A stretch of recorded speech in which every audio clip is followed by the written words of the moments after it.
మరి ఈవేళ వైఎస్ఆర్సీపీ పార్టీ అధికారం కోల్పోయినటువంటి 22 నెలల నుంచి చూస్తూ ఉంటే ఓటమి నుంచి ఎక్కడ కూడా గుణపాఠాలు నేర్చుకోకుండా చేసినటువంటి పొరపాట్లను సరిదిద్దుకుంటామనేటువంటి మాట కూడా చెప్పకుండా ఏదైతే 2024లో ఈ ప్రజలందరూ కూడా నన్ను ఓడించారు కాబట్టి ఆ ప్రజలెవరూ కూడా సుఖశాంతులతో ఉండడానికి వీర్లేదు, ఆంధ్రప్రదేశ్ రాష్ట్రంలో ప్రజలెవరూ కూడా ఆనందంగా ఉండడానికి వీర్లేదు, ఆంధ్రప్రదేశ్ రాష్ట్రంలో ఎవరికి ఉపాధి అవకాశాలు రావడానికి వీర్లేదు, ఆంధ్రప్రదేశ్ అభివృద్ధి చెందడానికి వీర్లేదు అనేటువంటి విధంగా ఆంధ్రప్రదేశ్ రాష్ట్ర ప్రజలందరూ కూడా కష్టాల్లో ఉండాలి.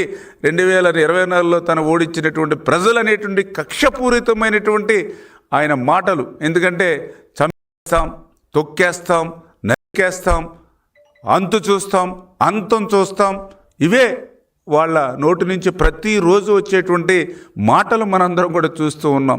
పడగొడతాం, ఉన్నవన్నీ కూడా నిలిపేస్తాం, పనులేవి కూడా జరగకుండా మరి వాళ్ళని ఏ రకంగా బెదిరిస్తాం.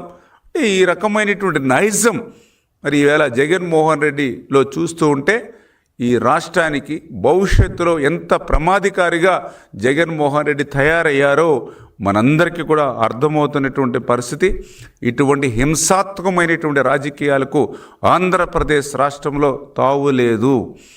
ఇటువంటి హింసను ప్రోత్సహించేటువంటి జగన్మోహన్ రెడ్డికి, ఎందుకంటే ఎక్కడ చూసినా ఈరోజు గొడ్డల పార్టీ, రప్పా పార్టీ అని ఈరోజు ప్రజలందరూ కూడా భావిస్తున్నటువంటి పరిస్థితి.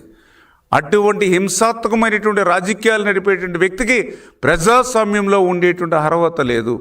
రేపు మళ్ళీ మేము అధికారంలోకి వస్తే ఇంతకంటే ఎక్కువ సంక్షేమాన్ని ఇస్తాం, లేదా ఇంతకంటే ఎక్కువ అభివృద్ధిని ఇస్తాం, చేసినటువంటి పొరపాట్లను సరిదిద్దుకుని మంచి పాలన ఇస్తామని ఎవరైనా ఏ రాజకీయ పార్టీ అయినా ప్రజలకు చెప్తుంది తప్ప ఈ జగన్ మాదిరిగా మరి రేపు రప్ప అని నరుకుతాం, చేతులు తీస్తాం, కాళ్ళు నరుకుతాం, తలలు తీస్తాం అని ఇటువంటి భావజాలంతో మరి మాట్లాడేటువంటి పార్టీలకు, అంటే ఈ రకమైనటువంటి క్రిమినల్ మైండ్తో ఉన్నటువంటి ఇటువంటి పార్టీలకు, ఇటువంటి నైజం ఉన్నటువంటి గొడ్డలి పార్టీకి భవిష్యత్తులో ఈ ఆంధ్రప్రదేశ్ రాష్ట్రంలో స్థానం లేకుండా చేయవలసిన బాధ్యత ఈ యొక్క ఆంధ్రప్రదేశ్ రాష్ట్ర ప్రజల మీద కూడా ఉంది అని చెప్పి మీ ద్వారా అందరికీ కూడా తెలియజేసుకుంటూ ఉన్నాం. Please subscribe to Leo News for more videos.